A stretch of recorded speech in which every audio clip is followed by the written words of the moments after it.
মনে হয় ফিডার খায়, এটি একটাও বোঝে না। হ্যাঁ,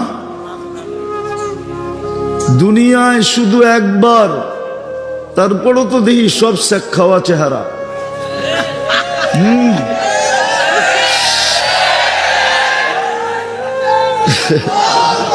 সত্য সত্য। নাম বেটা বহ বহ, আরে ব বেটা আসো। আরে আসল জায়গায় না আইতে চেতে গেছে বেটা, আসল জায়গায় তো আই না এখনো। খালে নামার আগে কাপড় খুললে সদরঘাট দেখা যাবে, আগে জায়গা মতো আইতে দে বেটা। হ্যাঁ, আমার চশমা দুটা কিন্তু ভিতরে একটা অপারেশন করে লাগানো আছে, আমি দেখলে বুঝি কোনবার শেখ খাইছে। এটি 100 বার হবে ডেলি 14 তারিখ। একটু পর পর ভিডিও কল আসবে, তাল ইলাইয়া আমার কাছে আয়। আরে হাসি দেখেই তো 30 বছর জ্ঞান হারায় যাবে। এটারে উর্দুতে বলে লাড্ডু হয়ে যাবে, লাড্ডু। হুশ থাকবে না, শুধু হাসি দেখে তাকায় থাকবে। আল্লাহর রসুল তো শুধু বলেন নাই, লাউ যাহিকা আলা দুনিয়া আলা তানাওয়ারাতিদ দুনিয়া কুল্লা। হাসটা একটা হাসি দিলে সারা দুনিয়া আলোতে ফকফকে হয়ে যাবে। যখন একজনের চেহারার সামনে হাসি দিবে তো লাড্ডু হওয়ারই কথা, ঠিক না? 30 বছর শুধু তাকায় থাকবে, তারপরে গালে চিমটি দিয়া হুশে আনবে, বলবে আলাইসা লাকা ফিয়া রাগবা। শুধু হাসি, আর কোনো মনে হয় বোঝে না, আর কোনো আকর্ষণের জিনিস আমার ভিতরে নাই, শুধু হাসি। ডেলি 100 বার কমসে কম 14 তারিখ হবে। ওরা বাবে বাইক পামু কই, ঠিক না? হ্যাঁ, কি যাইতে বাইক লাগবে না? হ্যাঁ, অফিল জান্নাতি লা খাইলা, সুপার বাইক বানায় রেখা দিছে। আলাহু আজনিহাতান, দুটা ডানা আছে। ইয়ারকাবুর রাকিব ওয়া ইউসিরু হাইসু ইয়াশা, চড়বে আর চোখের পলকে নিয়ে নামায় দিবে। চড়তে দেরি, উড়া যায়, নামতে দেরি হবে না। ওই জান্নাত দিয়া কিনবে। হাঁটু পর্যন্ত বানাইছেন মুশ, কোমর পর্যন্ত আম্বার দিয়া, কাত পর্যন্ত জাফরান দিয়া, চেহারা বানাইছেন হোয়াইট কাফুর দিয়া। 120 ফিট লম্বা, চুলটি 120 ফিট লম্বা, 4 কিলোমিটার ঘেরে, 3 কিলোমিটার ঘেরের কুচি লাগানো লেহেঙ্গা পরা থাকবে। যেখানে তাকাইবা ওইখানে তোমার ছবি দেখা যাবে। বুকের ভিতরে ডিজিটাল মিটার লাগানো থাকবে, কতটুকু ভালোবাসে নিচের চোখে দেখা যাবে। এই জন্যই তো ফুলও দেয়, হোটেলেও খাওয়ায়, পার্সেলও দেয়, পালে না কলিজাটা দিয়া দিতে। তারপরও চেহারা দেখলে দেখা যায় শেখ খাওয়া। কেননা দেহে তো না, ভিতরে তো দেখা যায় না যে আসলেই ভালোবাসে না ছলনা করে খায়াল লুটা পুটা শেষ।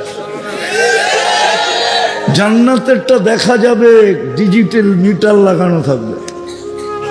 আল্লাহ ওই জান্নাত দিয়ে কিনবে অসংখ্য দাম।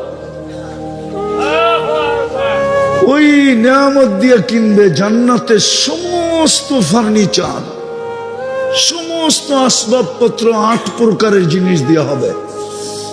হয়তো সোনা, না হয় রূপা, না হয় জবরজুদ, না হয় জমরুদ, না হয় ইয়াকুত, না হয় মারজান, না হয় মুক্তা, না হয় হীরা। এই লোহা লক্কর আর কাঠসাট। ফল ধরবে এই 8 প্রকারের গাছে,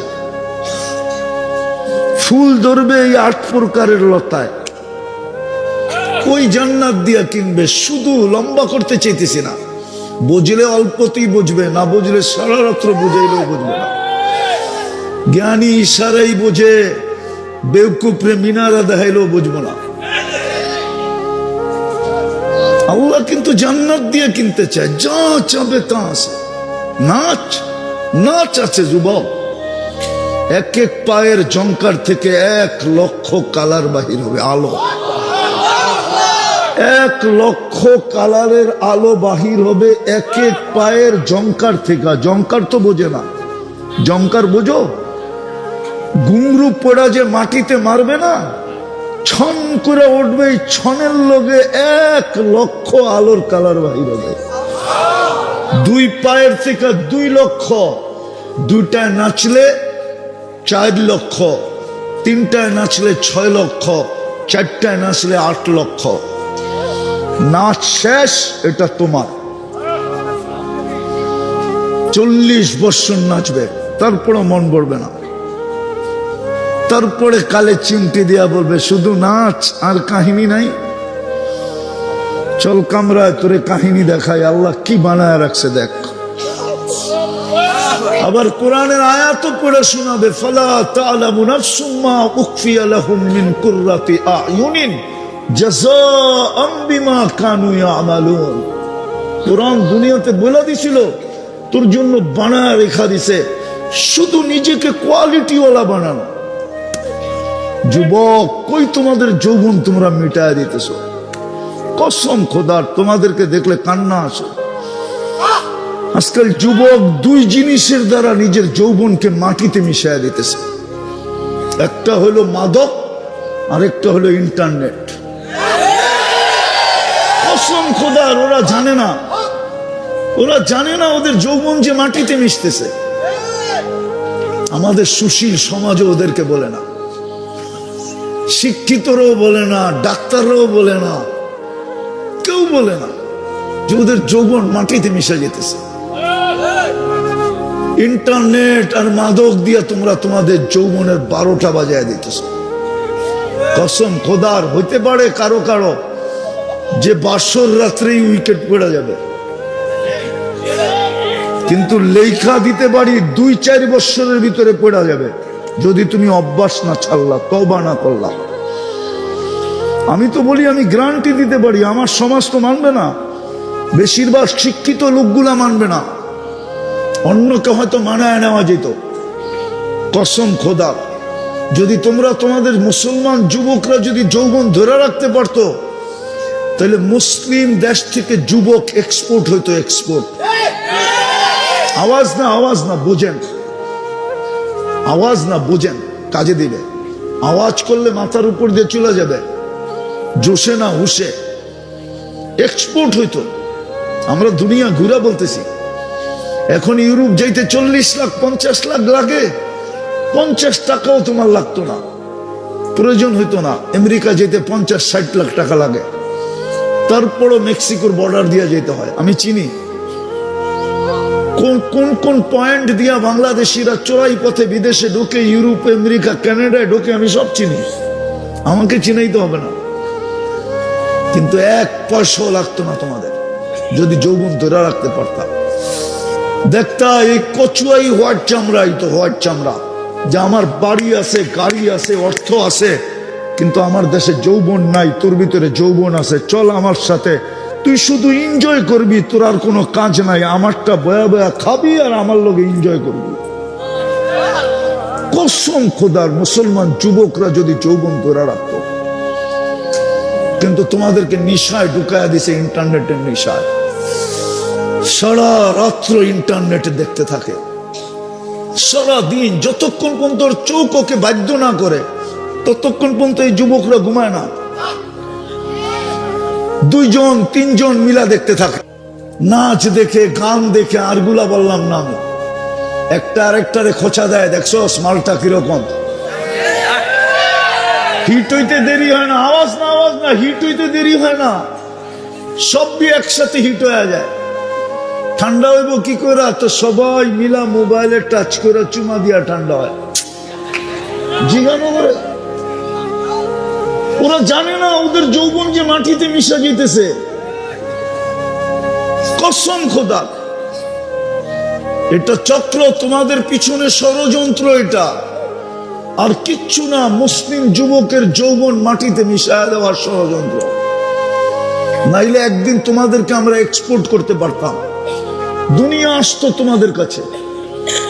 আজকে যেরকম তোমরা 30 লাখ টাকা দিয়া যায় লিবিয়ায় বসে থাকে আর নির্যাতনের শিকার হয়, এরকম হতে হতো না, কসম খোদা।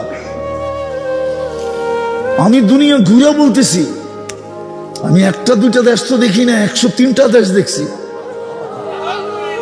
শুধু আমার উন্নত দুনিয়া নিউজিল্যান্ড বাকি আছে, আর দুনিয়ার কোন উন্নত দুনিয়া আমার বাকি নেই। আমি 7টা মহাদেশ দেখা বলতেছি। চোখের দেখার ভ্রমণের একটা অভিজ্ঞতা আছে, এই জন্য আমি বলতে শুরু করছি। আমার এই যুবকরা যদি যৌবন ধরে রাখতো না, ওদের যৌবন মিটা যেতেছে। ওরা জানে এক তো মাদক দিয়া ওদেরকে ডুবাইয়া দিতেছে। মাদক পান করতে হয় না, মাদক ছুইলেও যৌবন চলে যায়। চ্যালেঞ্জ কোন যুবকের সাথে আমার টাকা দিয়ে টেস্ট করাবো ওকে। 7 দিন ও মাদক ছুঁইবে, শুধু হাত দিয়ে নাড়াচড়া করবে। 7 দিন পরে ওকে আবার টেস্ট করাবো। যদি ওর রিপোর্টে গরমিল না হইলো, তাইলে এই মজমা যা শাস্তি দিবে আমি মেনে নিতে রাজি। যদি বলে গালে জুতা মারবো, তাও রাজি। কসম খোদাল, যারা মাদকের ব্যবসা করে ওদের স্বাভাবিক যৌবন নাই, যারা ব্যবহার করে ওদের তো নাই, যারা নাড়াচাড়া করে ওদেরও নাই, সাধারণ যৌবন ওদের নাই, যারা ব্যবসা করে ওদেরও নাই। যত বড় মহারথী হোক, ওকে আমি টেস্ট করাবো আমার পয়সা দিয়া। আসুক, ওর সাথে আমার চ্যালেঞ্জ। ওর স্বাভাবিক যৌবন নাই। তো এক তো যৌবন তোমাদেরকে, মাদক তোমাদেরকে ডুবাইয়া দিছে, আরেকটা হলো ইন্টারনেট তোমাদেরকে ডুবাইয়া দিছে। তো যেটা বুঝাইতেছিলাম, আল্লাহ কিন্তু কিনতে চায়, কিন্তু শর্ত হলো কোয়ালিটি হইতে হবে। কোয়ালিটিও একটা, ব্র্যান্ডও একটা। আমি শেষ জায়গায় চলে আসছি, কোয়ালিটিও একটা, ব্র্যান্ডও কয়টা? একটা ব্র্যান্ড, একটা কোয়ালিটি। তাইলে জান্নাত দিয়ে কিনবে, যেখানে গানও আছে, নাচও আছে, সমুদ্র সৈকতও আছে, সব বানায় রেখা দিছে আল্লাহ। এই জন্যই তো আল্লাহ বানায় কোরআন আমাদেরকে আফসোসের সাথে বলে, আরাদিতুম বিল হায়াতিদ দুনিয়া। ও বন্ধুর উম্মত, সারা দুনিয়া নিয়ে খুশি হয়ে যেত, কোনো আফসোস ছিল না। ও উম্মতে মুহাম্মাদি, তুই মাটি নিয়ে খুশি হলি কি করে? তোমরা মাটি নিয়ে রাজি হলে কি করে? দুনিয়া তো মাটি, আর দুনিয়া সুনিয়া মিনাত তুরাব ওমা ফিহা তুরাব। দুনিয়া মাটির থেকে তৈরি, আর সবকিছু মাটির পদার্থ।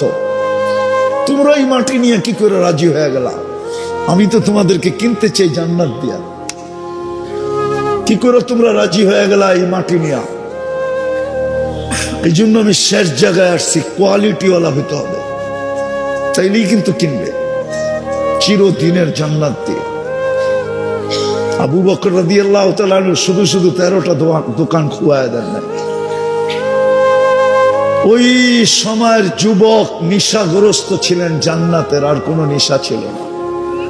আজকে আমাদের যুবকদের নেশা তো অনেক, কারো হয়তো ইন্টারনেটের নেশা, কারো হয়তো মাদকের নেশা, কারো হয়তো প্রতি বছর বারবার সেক খাওয়ার নেশা। তারপরও 14 তারিখ আইতেছে, ফুল কিনবই কিনবো, যদিও সাকসেস হয় না। ওদের কাছে আবার থিওরি আছে, একবার না পারিলে দেখো শতবার। ওদের থিওরি আছে, ওদের শয়তান ওদেরকে থিওরি দিছে, একবার না পারিলে দেখো শতবার। শতবার দেখতে দেখতে যদি সবকিছু হারায় ফেলো, তাইলে তো মনে হয় বাসর রাত পর্যন্ত যাওয়া ঠিক হবে, পৌঁছতে পারবে না। হ্যাঁ, কলিকাতা হারবালে যৌবন পাওয়া যায় না যুবক। আমি দুনিয়ার 103টা দেশের হারবালে দেখছি, যৌবন নাই। আমেরিকান হারবালেও যৌবন নাই। কসম, বড় দামি জিনিস তোমার কাছে আছে, কোয়ালিটিফাই বানাও। সব জায়গায় চলে আসছি, ওই ব্র্যান্ড, ওই কোয়ালিটি, একটাই কোয়ালিটি, একটাই ব্র্যান্ড। এই জন্যই আল্লাহ বন্ধুকে আমাদের ভিতরে পাঠাইছিলেন। মুহাম্মদুর রাসূলুল্লাহ সাল্লাল্লাহু আলাইহি ওয়াসাল্লাম এই জন্যই জমিনে পা রাখছিলেন। নাইলে আল্লাহর যেরকম দ্বিতীয় নাই, মুহাম্মদুর রাসূলুল্লাহর কোনো দ্বিতীয় নাই। কসম, আল্লাহর যেরকম দ্বিতীয় নাই, মুহাম্মদুর রাসূলুল্লাহর দ্বিতীয় নাই। আল্লাহ যেরকম আহাদ, মুহাম্মদুর রাসূলুল্লাহ নবুয়তের ভিতরে আহাদ না, আহাদ না। আল্লাহ যেরকম আখের, মুহাম্মদুর রাসূলুল্লাহ আখের। ওই রসুলকে পাঠাইছেন আমাদের ভিতরে। কি পাইলাম এটাও জানি না, কাকে পাইলাম এটাও জানি না। উম্মত জানে না, কসম উম্মত জানে না। কেন পাঠাইলো মুহাম্মদুর রাসূলুল্লাহকে? কেন আমাদেরকে বসায় দিলেন ওনার কোলে? আমাদেরকে তো ওনার কোলে বসায় দিয়েছেন আল্লাহ, নির্বাছাই করে বসাইছেন। বন্ধু যাকে তাকে দিলে চলবে না, বাছাই কে করবে? আল্লাহ বলে আমি নিজে করব। হুয়াজতাবাকুম, নিজের কুদরতি হাতে বাছাই করে আমাদেরকে উম্মত বানাইছেন। কিন্তু আফসোস, আফসোস,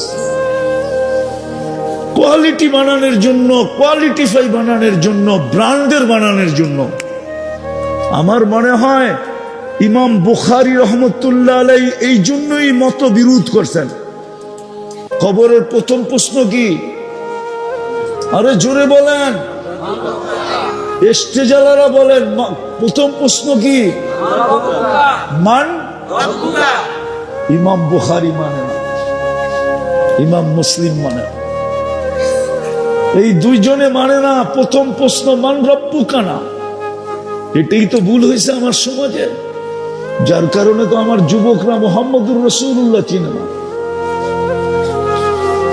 গর্ত ছিল কিন্তু দরজা ছিল না, চোর ঢুকা গেছে। গর্ত ছিল কিন্তু বেড়া ছিল না, চোর ঢুকা গেছে। না গরু ছাগলও ঢুকা গেছে।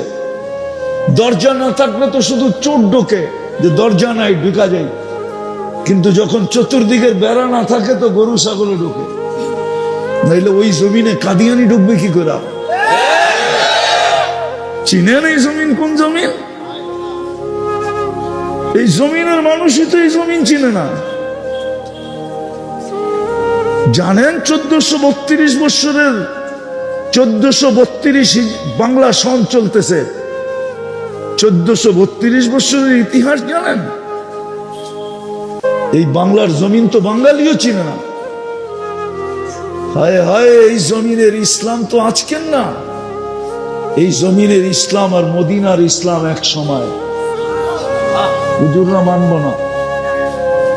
প্রমাণ দিতেছি, প্রমাণ। আল্লাহ রসুল হিজরত করেন নাই, তখন 4 সাহাবা এই জমিনে চলে আসছে। এই জমিনে আবু ওয়াক্কাস, ওহাব ইবনে মালিক, কাসিম ইবনে হুযায়ফা, উরওয়া ইবনে সাসা রাদিয়াল্লাহু তাআলা আনহুম, দুইজন এখান থেকে চিনে গেছেন। ওনাদের কবর চিহ্নিত আছে। আবু ওয়াক্কাস, ওহাব ইবনে মালিক। আবু ওয়াক্কাস গোয়াংজুতে, ওহাব ইবনে মালিক মঙ্গোলিয়ার বর্ডারে। আর দুইজন এই জমিনের ভিতরে শুয়ে আছে। কাসিম ইবনে হুযায়ফা, উরওয়া ইবনে সাসা রাদিয়াল্লাহু তাআলা আনহুমা এই জমিনে শুয়ে আছে। এই জন্য এই জমিন নিয়ে যারা খেলে, ওদেরকে এই জমিন প্রথমে চায় রান আউট করতে। যদি না হয় তাহলে বোল্ড আউট করে, আর যদি তাও না হয় তাহলে ক্যাচ আউট করে, আর যদি তাও হইতে না চায় তো ছক্কা মাইরা বাউন্ডারির বাহিরে করে। এই জমিনের আধ্যাত্মিক শক্তি এটা, আপনি জানেন না? যেই জমিনের ইসলামের ইতিহাস মদিনার সাথে, ওই জমিনে কাদিয়ানি ঢোকে কি করে? বোঝা গেল আমার জমির যুবকরা মুহাম্মদুর রাসূলুল্লাহ চিনে না। ওরা যদি চিনতো তাহলে কসম খোদার আমার বিশ্বাস এই জমিনে কাদিয়ানি কোনোদিন পা রাখতেও পারতো না। কাদিয়ানি কি দিনাজপুর থেকে আসছে? হ্যাঁ, বাংলাদেশের কোন বিভাগে কাদিয়ান? এটা তো আসছে পাঞ্জাব থেকে। এই দেশে আসার সুযোগ হইতো না আমার যুবকরা যদি চিনতো। যুবকরাও তো জানে না ওদেরকে নিয়ে 5 তারিখের পরে গবেষণা কোন কোন জায়গায় হইতেছে, ওরাও তো জানে না। আমি জানি ওদেরকে নিয়ে গবেষণা হইতেছে জুলাইয়ের 5 তারিখের পরে, আগস্টের 5 তারিখের পর থেকে নিয়ে ওদেরকে নিয়ে গবেষণা চলতেছে সারা দুনিয়ায়, যে বাংলাদেশের যুবকরা কি, ওদের ভিতরে কি রত্ন আছে। বুঝেন না আপনারা আমার ইশারা? ওদেরকে নিয়ে গবেষণা চলতেছে। আমি আমার যুবকদেরকে চিনি, ওরা মুহাম্মদুর রাসূলুল্লাহ চিনে না, নাইলে কাদিয়ানি বাংলাদেশে আসে কি করে? এই যুবকরা নবী চিনে না, কসম আমার জাতি নবী চিনে না, মুহাম্মদুর রাসূলুল্লাহ চিনে না, আমার মা বোনরাও চিনে না। যদি চিনতো তাহলে আগাছা বাংলাদেশে কোনোদিন জন্ম নিত না। এক এক নামে আগাছা জন্ম নিতেছে, ঠিক না? হ্যাঁ না, জন্ম নিতেছে না। কেউ আল্লাহকে বলতেও দ্বিধা করে না, নবীকে বলতেও দ্বিধা করে না। যদি যুবকরা চিনতো তাহলে ওদের বুক আগের থেকেই কাঁপতো যে এইখানে কিছু করার সুযোগ পাওয়া যাবে না। তো যেটা বুঝাইতেছিলাম, কোয়ালিটি বানানোর জন্য, কোয়ালিটিফাই বানানোর জন্য, ব্র্যান্ডের বানানোর জন্য, এই জন্য ইমাম বুখারী রহমতুল্লাহ আলাইহি আর মুসলিম রহমতুল্লাহ আলাইহি একমত, কবরের প্রশ্ন প্রথমে মান রব্বুকা না। কবরের প্রথম প্রশ্ন হলো মা কুনতা তাকুলু ফি হাযার রাজুলি মুহাম্মাদিন। 1264 নম্বর হাদিস, কিতাবুল জানায়েজ, ইমাম বুখারী রহমতুল্লাহ আলাইহি নকল করছেন। এই হাদিস শুধু এক জায়গায় না, 10 জায়গায় বয়ান করছেন। কবরের প্রথম প্রশ্ন, বল যেই কোয়ালিটির বিনিময়ে আমি তোকে কিনতে চাইছিলাম, যেই ব্র্যান্ড হওয়া দরকার ছিল তোর, বল ওই রসুলের রঙে তুই কতটুকু রঙিন। এটা প্রথম প্রশ্ন হবে, কেননা আমাদের ইজ্জতের উৎস হলো মুহাম্মদুর রাসূলুল্লাহ, নাইলে আমাদের এত ইজ্জত হতো না। চলেন একদিনের কাহিনী একটু শোনায় দিই, শেষ করে দিই। রাত্র 12টা বাজতে চলছে, পিসা হুজুরও আসবে, দোয়াও করবে, কিছু শোনাবে, তারপরে আপনারা যাবেন। তো যেটা বুঝাইতেছিলাম, বুঝাইতে প্রথম প্রশ্ন কিন্তু কবরের এটাই হবে, বলো ওনার রঙে কতটুকু রঙিন ছিলাম। যার উম্মত বানায় তোমাদেরকে আমি শ্রেষ্ঠত্ব দিছিলাম, আমরা খায়রে উম্মত মুহাম্মদুর রাসূলুল্লাহর উম্মত হওয়ার কারণে বলতেছিলাম। একদিনের কাহিনী মনে উঠছে, এই জন্য বলতেছিলাম। আল্লাহর রসুল কাঁদতেছিলেন, জিবরিলকে আল্লাহ পাঠায় দিছে, যাও বন্ধু কাঁদে কেন? কেন কাঁদে আল্লাহ জানেন, কিন্তু আমাদেরকে জানানোর জন্য পাঠাইছেন। বলছেন কাঁদেন কেন? আল্লাহ জানতে চাইছে, জানে, তারপরও জানতে চাইছে। বলছে জিবরিল তুমি আমাকে কোরআন শোনাও, আমি তোমাকে কোরআন শোনাই। আমরা দুইজনে দাওর করি, আমি কোরআনের ভিতরে দেখতেছি সমস্ত জাতিকে আল্লাহ মাটির সাথে মিশায়া দিছেন, আমার উম্মতেও কি সমূলে ধ্বংস করে দিবেন? আল্লাহ জবাব পাঠাইছে, বন্ধু আপনার উম্মতকে সমূলে ধ্বংস করবে না। এই জন্যই তো এক সপ্তাহে 4 বার সিগন্যাল। গত শুক্রবার থেকে গত বৃহস্পতিবার পর্যন্ত, শুক্র শনি রবি 3 দিন ভূমিকম্প আসছে। গত বৃহস্পতিবার, এই যে বৃহস্পতিবার গেল, এই দিনও ভূমিকম্প আসছে।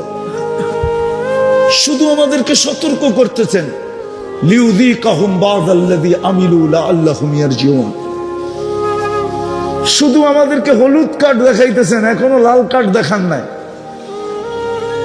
প্রথম খেলোয়াড়দেরকে সবুজ কার্ড দেখায় ময়দানে নামানো হয়, ময়দানের রুলসের বিরোধিতা করলে প্রথম হলুদ কার্ড দেখায় সতর্ক করা হয়, আর লাল কার্ড দেখায় ময়দানের বাইরে করে দেওয়া হয়। কোরআনে লাল কার্ডও আছে, ইয়াস্তাবদিল কওমান গায়রাকুম ফালা ইয়াকুনু আমসালাকুম। তো যেটা বুঝাইতেছিলাম, আল্লাহ আমাদেরকে কিনতে চান, কিন্তু কোয়ালিটিফাই হতে হবে। কোয়ালিটিও একটা, ব্র্যান্ডও একটা, দুটোটাকেই বলে মুহাম্মাদুর। ওনার রঙে রঙিন হইতে হবে, নাইলে আজকে উম্মতের এই দুর্দশা কেন? 250 কোটি মুসলমান, 60টা মুসলিম দেশ। আমার কথা আপনারা একমত হবেন কি হবেন না আমি জানি না। দুনিয়ার 70% সম্পদ মুসলমানের পায়ের নিচে।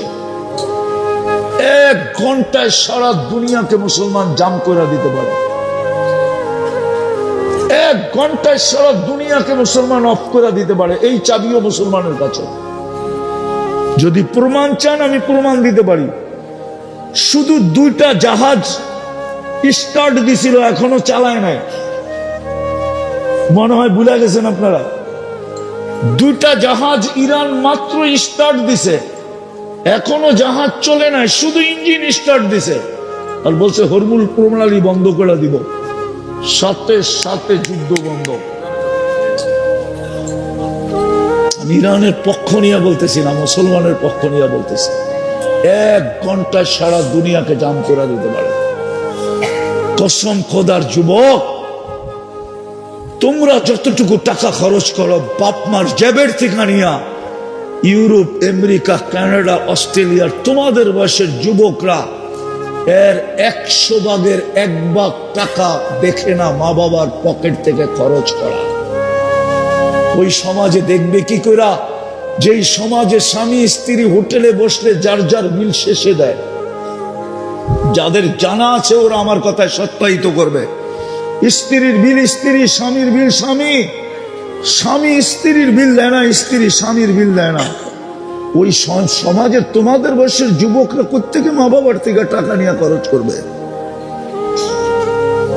মুসলমানের কাছে সব রাখা আছে, তারপরে এই দুরবস্থা কেন? শুধু একটা জিনিস নাই, ব্র্যান্ডের না। ব্র্যান্ড ছেড়া দিছি, মুহাম্মদুর রাসূলুল্লাহ ভুলে গেছি। ভালো মতে শুনে রাখি, আল্লাহ নিজের নাফরমানি সইতে পারে কিন্তু বন্ধুরটা সইতে পারে না। আল্লাহ নিজের বিরোধিতা মাইনা নেয়, নিজের বিরোধিতা মাইনা নেয়, কিন্তু বন্ধুরটা প্রমাণ দিব। প্রমাণ 360টা মূর্তি বাইতুল্লাহর ছাদে ছিল, কিচ্ছু বলেন না। উলঙ্গ তপ চলতেছিল, নারী পুরুষ উলঙ্গ, একজন আরেকজনটা দেখা দেখা তপ করতেছে, কিচ্ছু বলেন নাই। বাইতুল্লাহ বৈশা গায়রুল্লাহর পূজা করত, কিচ্ছু বলেন নাই। কিন্তু কসম খোদার, আবু লাহাব আঙ্গুল উঠায়া তাব্বান লাকা বলতে দেরি, সূরায়ে তাব্বাতিয়া দিয়া নিয়া জিবরিল আসতে দেরি করে নাই। এটাই হলো প্রমাণ। আল্লাহ বলে আমারটা মেনে নিব, বন্ধুর বিরোধিতা মানব না। আজকে আমার যুবকের চুলের স্টাইল দেখলে বোঝা যায় ও বন্ধুকে মানে কতটুকু। পোশাক আশাক দেখলে বোঝা যায়। আমার সমাজের মা বোনদের চালচলন দেখলে বোঝা যায়। বলেন 4 দিন টানা ভূমিকম্প হলো বাংলাদেশে। শুক্রবার, গত শুক্রবারে যেটা হয়েছে, আমার জীবনে এতটুকু বয়সে আমি 7.8 ভূমিকম্প দেখছি, বাংলাদেশেই দেখছি। 2014-তে 31st নাইটের পরের দিন, কিন্তু এতটুকু কাঁপতে দেখি না। আমি জাপানেও এর চেয়ে বড় মাত্রার ভূমিকম্প দেখছি, জাপানে নিজে আমি উপস্থিত ছিলাম, কিন্তু এরকম দিল আমার দরকার নাই। শুক্রবার দিন 11টার আগে যে ভূমিকম্প হয়েছে, আমি এরকম কাঁপতে জীবনে দেখি। আমরা তো ঢাকায় ছিলাম, ঢাকা তো নরসিংদীর থেকে, পলাশের থেকে 17 কিলোমিটার দূর।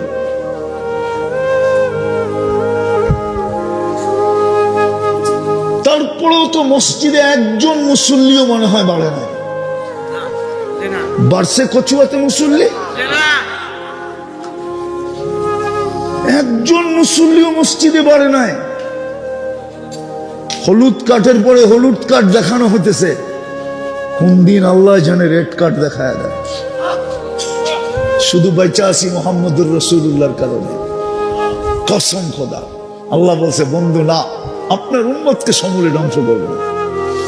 করি তো করি কি করে, আপনি তো ওদের মাঝেই থাকবেন। মদিনা মুনাব্বারায় তো শুয়ে আছে, বা হায়াত কবরে আছে। আমার মনে হয় সারাদিন উম্মতের জন্য চোখের পানি ঝরাইতেছে। আমার তো মাঝে মাঝে মনে চায় উমরায় গেলে, কিন্তু অনুমতি তো দিবে না। যদি দিত তাহলে রওজার দেওয়ালের ভিতরে কান লাগায় শুনতাম যে ভিতরে আওয়াজ কি আসে, চিৎকার আসে কিনা, মাবি উম্মতি, আমার উম্মতের কি হলো, আমি রাইখা আসলাম কোথায়, এরা চলে গেল কোথায়, আমি শিখাইলাম কি, এরা করে কি। এই জন্য পায়ে হাত দিয়া বলি, সুযোগ এখনো আমাদের হাত ছাড়া হয় নাই, সুযোগ এখনো আছে। যুবক, তুমিও মেসেজ লেখো মাঝে মাঝে, মৌত পর্যন্ত তোর জন্য অপেক্ষা করব। আল্লাহ আমাদেরকে বলতেছে হাত্তা ইউগারগির, বন্ধুর উম্মত তোর জন্য আমি কণ্ঠনালীতে রূহ আসার পূর্ব মুহূর্ত পর্যন্ত অপেক্ষা করব। তুই অপেক্ষা করবি কারো জন্য, আমি অপেক্ষা করব তোর জন্য। তুই তোর মনের কাছে আবদ্ধ, আমি বন্ধুর কাছে অঙ্গীকারবদ্ধ, আমি বন্ধুর কাছে অঙ্গীকার করছি। ইয়াকবিলু তাওবাতা আবদি হাত্তা ইউগারগির, তাও চোখের পানির কারণে, চোখের পানি। ওলামা তো মানবে না, উল্টা পাল্টা বলতে শুরু করবে আমাকে। বন্ধুর চোখের পানির কারণে, কিতাব তো পড়ে না, ফেসবুক লেখে, কোত্থেকে কিতাব পড়লে তা পাবে। আল্লাহর বন্ধুর চোখের পানির কারণে। এই জন্য পায়ে হাত দিয়া বলি, সুযোগ এখনো আছে। চলেন, পিসা হুজুর আসতেছে। আল্লাহ আপনাদের এখানে একটা রত্ন দিয়েছিলেন, আমি একটু আগে বলে আসছি, নাইলে আমি শেষ করতেছি, নাইলে কিন্তু আমাদের দশা ওরকমই হবে। আল্লাহ ওয়ালা কবরস্থানের পাশ দিয়া যেতে যেতে কাঁদতেছিলেন। যুবক বলতেছিল, কাঁদেন কেন? বলছে, যুবক আমি চোখে দেখতেছি। ওরকমই একজন ব্যক্তিত্ব এই কচুয়ায় ছিল, যে কবরের পাশ দিয়া গেলে চোখে দেখত। কারি ইব্রাহিম সাহেব রহমতুল্লাহ আলাইহি। তো যুবক বলতেছিল, বাবা কবরস্থানের পাশ দিয়ে যাওয়ার সময় তুই কাঁদস কেন? বলছে, যুবক আমি চোখে দেখতেছি এই মানুষগুলাই যখন উপরে ছিল, আল্লাহ 24 ঘন্টা মাফ করার জন্য ডাকতে থাকতো, আর এরা বলতো আমি ব্যস্ত। 24 ঘন্টা একবারও হাত উঠে মাফ চাওয়ার সুযোগ হইতো না এদের। এখন চোখে দেখতেছি কবরে 24 ঘন্টা মাফ চাইতেছে, আল্লাহ তাকায়ও দেখে না।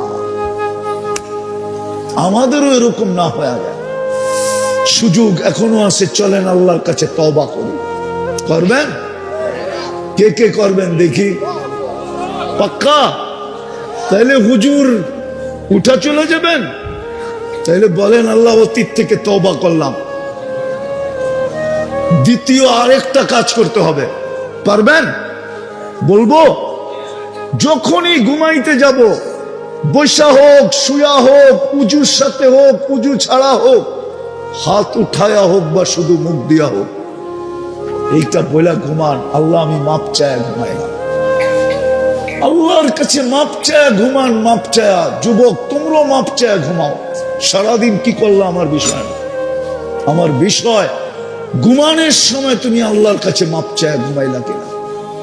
হতে পারে ঘুমাবে আর সকালে উঠবে না। পারবেন? পারবেন? পিসা হুজুরের সামনে ওয়াদা করতেছেন তো? কে কে পারবেন দেখি? যে ঘুমানোর সময় আমি মাপ চায়া আল্লাহর কাছে ঘুমাবো। নামাজ, আর আজকের থেকে নামাজ কখনো ছাড়বো না। পাক্কা? আল্লাহ আমাদেরকে আমল করার তৌফিক দান করেন। উঠাউঠি করবো না, কিন্তু বেয়াদবি হয়ে যাবে। আর বেয়াদব এটা কিন্তু আল্লাহর রহমতের থেকে বঞ্চিত হয়ে যায়। যুবক ভালো মতে বোঝো, পজিশন হলো আল্লাহর কাছে। দুনিয়ার পজিশন কতক্ষণ? দুনিয়াওয়ালারা মানুষকে দাম দেয় তো দেয় কতক্ষণ, দিলেই বা কতটুকু দেয়, আছে কি দিবেই কি? আসল পজিশন হলো আল্লাহর কাছে। এই জন্য ভাবা উচিত, এত দামি ভাবনা ক্ষমতা মানুষকে দিছেন। সৃষ্টির ভিতরে মানুষের মতো ভাবনা ক্ষমতা আল্লাহ কোন সৃষ্টিকে দেন না। কোন সৃষ্টি চিন্তা করতে পারে না, দেনই নাই কোত্থেকে পারবে। আমাদেরকে চিন্তা ক্ষমতা দিছেন, ভাবনা ক্ষমতা দিছেন। চিন্তা করা উচিত। যে আল্লাহর কাছে আমার পজিশন কতটুকু, অবস্থান কতটুকু, দাম কতটুকু, ইজ্জত কতটুকু, সম্মান কতটুকু। হ্যাঁ, আল্লাহ যাকে ইজ্জত দিবে চিরদিনের জন্য দিবে, জান্নাতীদেরকে ইজ্জত দিবে চিরদিনের জন্য। ওলামা বলো চিরদিনের জন্য দিবে কি দিবে না? আনতাহইয়া ফালা তামুতু আবাদা, চিরদিন মৌত কোনদিন আসবে না। আনতাশিবু ফালা তাহরামু আবাদা, চিরদিন যুবক থাকবে, বৃদ্ধ কোনদিন হবে না। আনতাসিহু ফালা তামরাজু আবাদা, চিরদিন সুস্থ অসুস্থ কোনদিন হবে না। আনতানামু ফালা তাইয়াসু আবাদা, চিরদিন নিয়ামত বাড়বে, কোনো দিন বিন্দু পরিমাণ কমবে না। 2 গ্যারান্টি কার্ড সহ 2টা গ্যারান্টি কার্ড দিবে। মা তাস্তাহি আনফুসুকুম, মন যা চাবে তা মিলবে। চাইতে দেরি, মিলতে দেরি হবে না। চাওয়া আর পাওয়া এক সুতায় গাঁথা হবে। একদিকে চাবে, চোখ উঠানের আগে প্রস্তুত থাকবে, উপস্থিত থাকবে। এরকম যা চাবে তা মিলবে। বাবু যুবক, এখনই ভাইবা রাখো কি কি চাবে। যা চাবে তা মিলবে। নাচ চাবে তো নাচ মিলবে, গান চাবে তো গান মিলবে, যা চাবে ফুর্তি করার জন্য সব মিলবে। ওয়াতালুদ্দু আয়ুনুকুম, চোখে যেটা লাগবে ওটা তোমার। হ্যাঁ হ্যাঁ, যেটা চোখে লাগবে। দুনিয়ার কি ছড়ানো আছে, কি ছিটানো আছে, দুনিয়ায় তাকাইলেও ভাইবা তাকাইতে হয়। যে বাবন হয়ে আবার চাঁদের দিকে চোখ না চলা যায়, কেননা বাবন হয়ে যদি চাঁদের দিকে চোখ গেল, হতে পারে প্যাকেট করে বাড়িতে পাঠায় দিবে। বোঝেন না মনে হয়, হুজুররা বুঝতে করতে পারে, হুজুররা বোঝে না, যুবকরা বুঝলে বুঝতে পারে। বাবন হয়ে চাঁদের দিকে চোখ গেলে কি করব? মিন্নির মতো প্যাকেট করে বাড়িতে পাঠায় দেব। দুনিয়ায় তো ভাইবা চোখ তুলতে হয়, বেশি তাকাইলে জুতা দেখায়, ঠিক না? আবার গালিও দেয়, ঠিক না? কি কও? সত্য তো? জান্নাতে যেটা চোখে লাগবে ওটা তোমার। লাগবে না, তোমার চোখে যেটা পড়বে ওটাই তোমার। তোমার চোখের সামনে পড়তে দেরি, তোমার হইতে দেরি হবে না। এই জন্য কথা শুরু ছিল, দুনিয়ার পজিশন আল্লাহ দেখবে না, আল্লাহ দেখবে আল্লাহর কাছে কার পজিশন কতটুকু। দুনিয়ার ইজ্জত দেখবে না, আল্লাহর কাছে কার ইজ্জত কতটুকু। দুনিয়ার সম্মান দেখবে না, দোকা দোকা দোকা। যারা দৌড়াইতেছে ওরা দোকার পিছে দৌড়াইতেছে। কাসারাবিন ইয়াহসাবু যামআনু মাআ, কোরআন বলতেছে ওরা মরিচিকার পিছে দৌড়াইতেছে। যারা দৌড়াইতেছে, রব্বে কাবার কসম, ওরা মরিচিকার পিছনে দৌড়াইতেছে। যদি যুবক তুমিও দৌড়াও তো তুমিও মরিচিকার পিছনে দৌড়াইতেছ। হ্যাঁ হ্যাঁ, প্রমাণ তো আল্লাহ দেয়, প্রমাণ দেয়। এক সময় ছিল কেউ কেউ সারা দিন জঙ্গলে ঘুরছে, আর এখন রাস্তাঘাটে ঘুরা বেড়ায়। আর আরেক দল সারা দিন এখন জঙ্গলে ঘুরতেছে। এর চেয়ে বড় প্রমাণ আল্লাহ কি দেখাবে? এটার নামই দুনিয়া। এটার নাম কি? দুনিয়া। ইজ্জত কতক্ষণ? মানুষ ফুলের মালা দিত দেরি করে না, আবার জুতার মালা দিত দেরি করে না, ঠিক না? কি দুনিয়ার পরিস্থিতি চোখে দেখতেছি। আমি দুনিয়া বুঝাইতে চাইতেছি না, দুনিয়া আমার আলোচ্য বিষয় না। আমার আলোচ্য বিষয় যেটা ওটাই বুঝাইতে চাইতেছি, কিন্তু একটু উদাহরণ দিলে বুঝে আসবে সহজে। দিলে কাঁদবে। এই জন্য দিতেছি, নাহলে দুনিয়া আমাদের সে না, আলোচনার বিষয় না। হ্যাঁ, আমাদের আলোচনার বিষয় হবে তো হবে কোত্থেকা। আমরা যাদের উত্তরসূরি ওরা বলে গেছে দুনিয়া গর্রি গায়রি, ধোঁকা অন্যকে দাও, আমাদেরকে দিতে চেষ্টা করো না। কসম খোদা, যদি ধোঁকা দিত তাহলে আপনাদের এলাকার ইমাম সাহেবরা 8,000 10,000 ইমামতি করতো না। ওরাও অটো চালাইতো, অটো 30,000 কামাইতো মাসে। অটো চালাইলে ইজ্জত যায় না। মাদ্রাসার হুজুররা 8,000 9,000 টাকা বেতনে চাকরি করতো না। ওরাও জাতিকে বলে দিত তোর নামাজ তুই পড়ানে, আমারটা আমি পড়ানি মনে চালাই অটো। এই মাদ্রাসাগুলো হইতো না, মসজিদের কমিটি আলাদেরকে ইমামতি করতে হইতো। তখন আবার কেউ কমিটিতে আসতেও চাইতো না, কেননা সভাপতির তো জুমা পড়াইতে হইতো, ঠিক না? ঠিক না? সেক্রেটারির মাগরিব এশা পড়াইতে হইতো, ঠিক না? কেশিয়ারের ফজর পড়াইতে হইতো, বাকিওয়ালারা হয়তো জোহর আসর পড়াইতো। তখন আর কেউ কমিটিতে আসতে চাইতো না, কেউ আর তখন কমিটিতে আসতে আসতে চাইতো না। কমিটি হইতো না মসজিদের, খামাকা বিপদ গাড়ে নিব নাকি?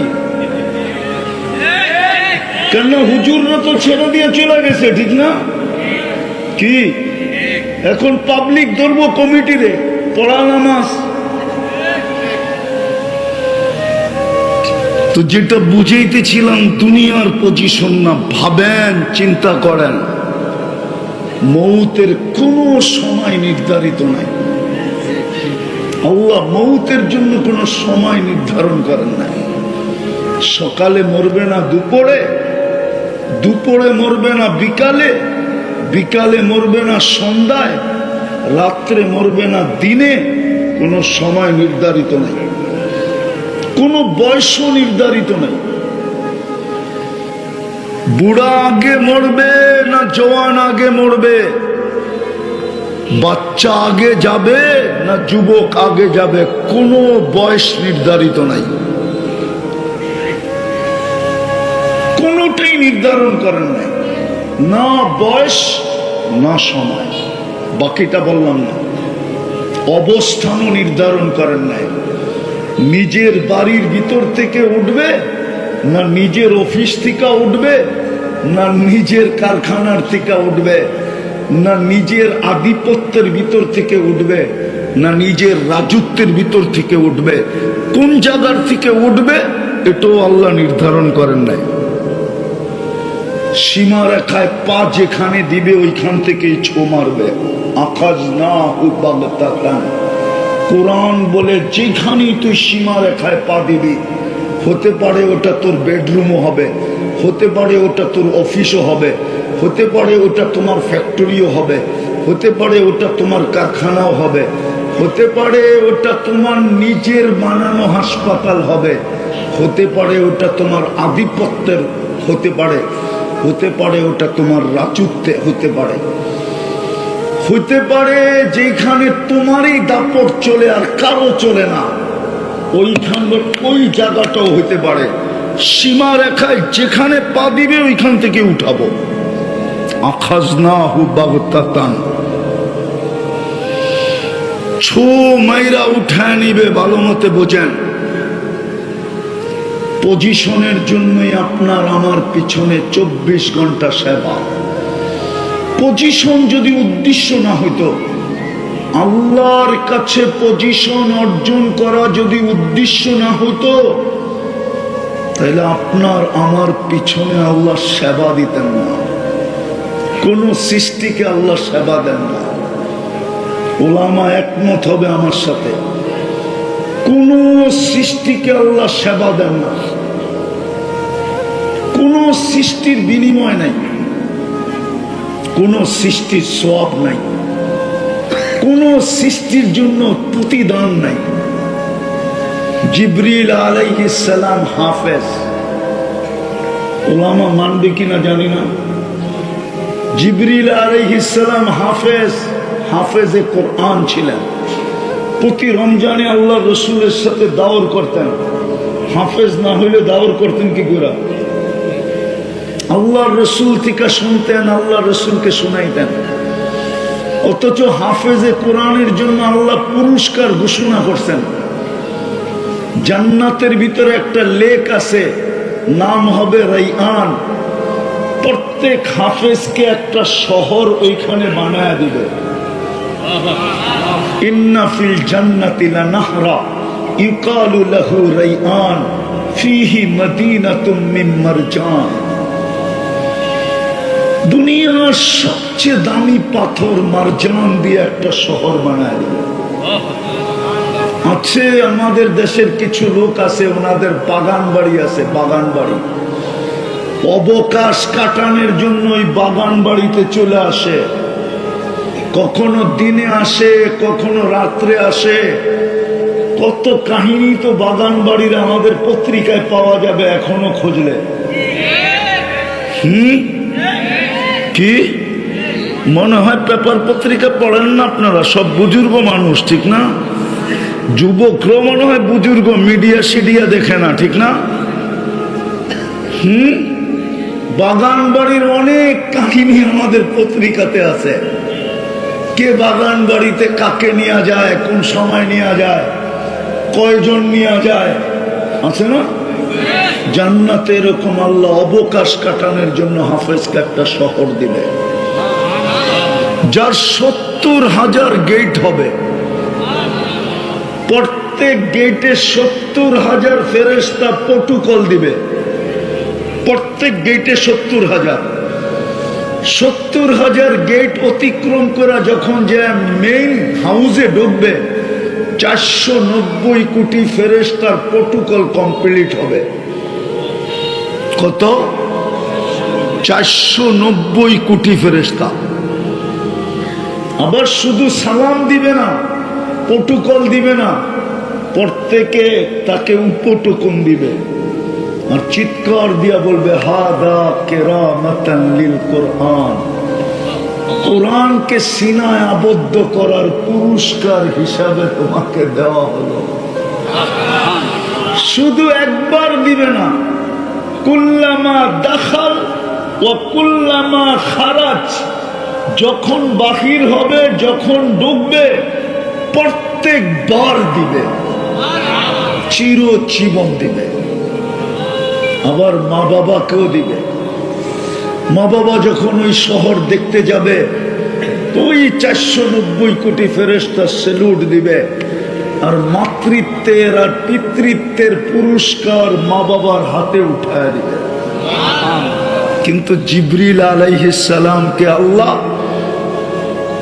কসম খোদার জান্নাতের বিন্দুও দিবে না। শুধু কিতাবে পাওয়া যায় উনি জান্নাত একবার দূরের থেকে দেখছিলেন, ভিতরে ঢুকা দেখেন নাই। দূরের থেকে দেখে উনি লাড্ডু হয়ে গেছিলেন। লাড্ডু দেখা বলছিল, আল্লাহ এটার নাম যে শুনবে ও ঢুকা ছাড়া ছাড়বে না, জানের বিনিময় হলো ঢুকবে। পরেরটা শোনাইলাম না। পজিশনের জন্যই আমাদের পিছনে 24 ঘন্টা সেবা। যুবক ভালো মতে বোঝো, আমি সব জায়গায় চলে আসছি। যদি সেবা না দিতেন তাইলে অক্সিজেন যদি পানির দামে কিনতে হতো 30 টাকা লিটার, ডেলি 16,500 টাকা বিল দিতে হতো।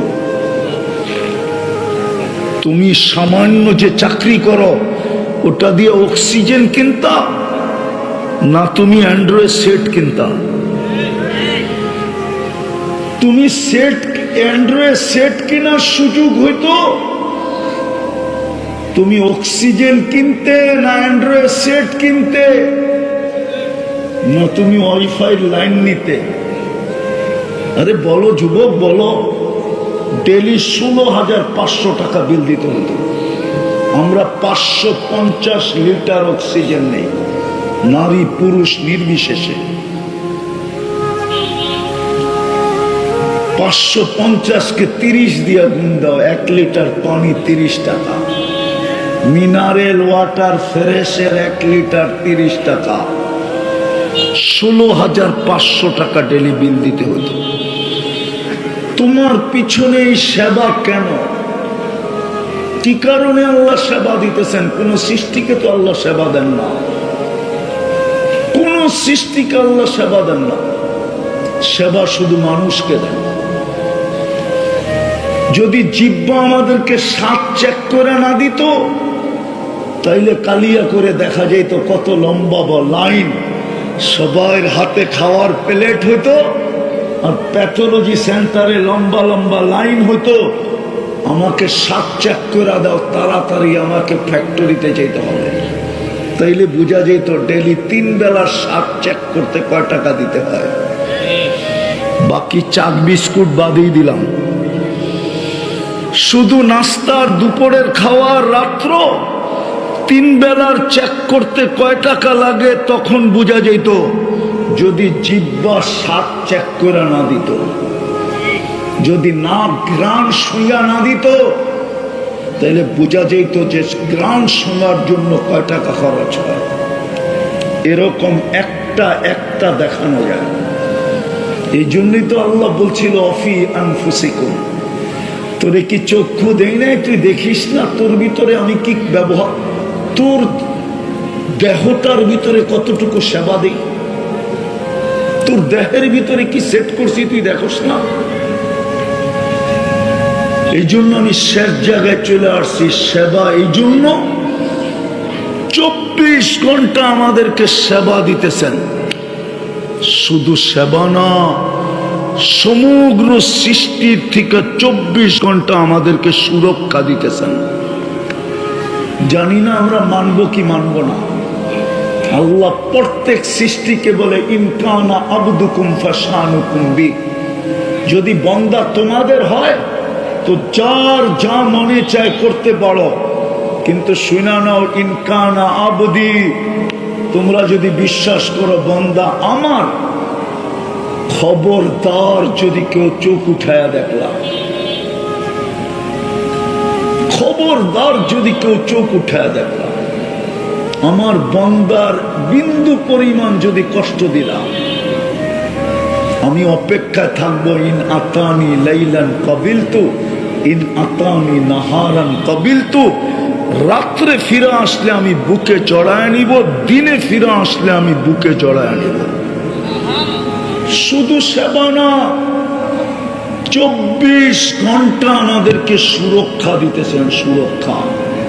নাইলে কসম খোদা, কসম খোদা, যারা জমিনে অহংকার করে চলে, সামান্য দুনিয়ার কিছু পায়া, যাদের ভিতরে অহংকারের পাপ চলে আসে, টাকাওয়ালা টাকা পায়া, জমিনওয়ালা জমিন পায়া, বাড়িওয়ালা বাড়ি পায়া, রব্বে কাবার কসম জমিন ওকে 1 কদম উঠাইতে দিত না, 1 কদম। জমিন বলতো আল্লাহটা পায়া আমার পিঠে অহংকারী, অহংকার, তোকে পেটে নিয়ে দেই, দেখায়া দেই। জমিন পেটে নিয়ে নিত, কিন্তু পারে না, শুধু আল্লাহর কারণে। শুধু সেবা দেন না, 24 ঘন্টা সুরক্ষা দেন। আবার এতটুক করতে দেরি, এতটি সওয়াব দিতে দেরি করেন না। কতটুক করতে দেরি দেখামো একটা। সুবহানাল্লাহ পড়তে দেরি, সৌরজগতের অর্ধেক নেকি দিয়া প্যাক হইতে দেরি হয় না। আলহামদুলিল্লাহ যোগ করতে দেরি, পুরা সৌরজগৎ নেকি দিয়া ভরতে দেরি হয় না। বলুক দুনিয়া সুবহানাল্লাহ আলহামদুলিল্লাহ পড়তে কয় ঘন্টা সময় লাগে? কয় মিনিট? এতটুকুর বিনিময়ে এতগুলা দিতেছেন। বিদা আমি শেষ জায়গায় চলে আসছি। দুনিয়ার পজিশন দেখলে হবে না, আল্লাহ দুনিয়ার পজিশন দেখে না। কোরআনে লেখা আছে দুনিয়ার পজিশন আলাদের কথা, মন্ত্রীর কথাও লেখা আছে। হামান মন্ত্রী ছিল, মন্ত্রী রাজার কথাও লেখা আছে, মন্ত্রীর কথাও লেখা আছে। হায় হায়, কারুনের সমান ধনী দুনিয়াতে আসবে না। দুনিয়াতে কারুনের সমান ধনী দুনিয়াতে আসবে না। কোরআন বলে, কোরআন ওর সমান ধনী দুনিয়াতে আসবে না। যার চাবি, শুধু চাবি উঠানোর জন্য কয়েকটা উটের দরকার হতো। একটা উট 1 টন উঠাইতে পারে, 1 টন। এই জন্য ওটাকে মরুভূমির জাহাজ বলে। শুধু ওর ভান্ডারের চাবি উঠানোর জন্য কয়েক ডজন উট লাগতো, কয়েক ডজন। একদিকে আল্লাহ কারুনকে রাখছেন, আরেকদিকে আব্দুর রহমান ইবনে আউফকে রাখছেন। আব্দুর রহমান ইবনে আউফের সমান ধনী আর আসবে না। উনি সব কিছু দান করার পরেও ওনার পকেটে যেটা ছিল ওটা দিয়া বাংলাদেশের বর্তমানে 7 বৎসরের বাজেট হবে। 7 বৎসরের। কয় বৎসরের? কয় বৎসরের? আমি দেখামো আপনাকে 7 বৎসরের। 7 লক্ষ কোটি টাকার উপরে বাংলাদেশের বাজেট এখনো ওঠে নাই। 7 লক্ষ কোটি টাকার উপরে বাংলাদেশের বাজেট এখনো ওঠে নাই। উনার কাছে 47 লক্ষ কোটি টাকা ছিল নগদ। আমি বাঙ্গারিগুলা বলতেছি না, লক্ষের নিচে তো কি আছে, হাজার, ওটা বলতেছি না। বাঙ্গারিগুলা বাদ, বাঙ্গারিগুলা বাদ। যেমন আমাদের একটা ব্যবসার হিসাব আছে, সোনার ব্যবসার হিসাব আছে। 100 টাকার নিচে হইলে এটার হিসাবে ধরে না, ওটা হিসাবে কাউন্ট হয় না। আমিও ভাঙ্গারি বাদ দিয়া বললাম 47 লক্ষ কোটি টাকা ছিল ওনার কাছে। শুধু পকেটে যেটা ছিল, কয়েকবার সব দান করার পরেও। আপনার দেশের 6 বৎসরের বাজেট হবে। 6 7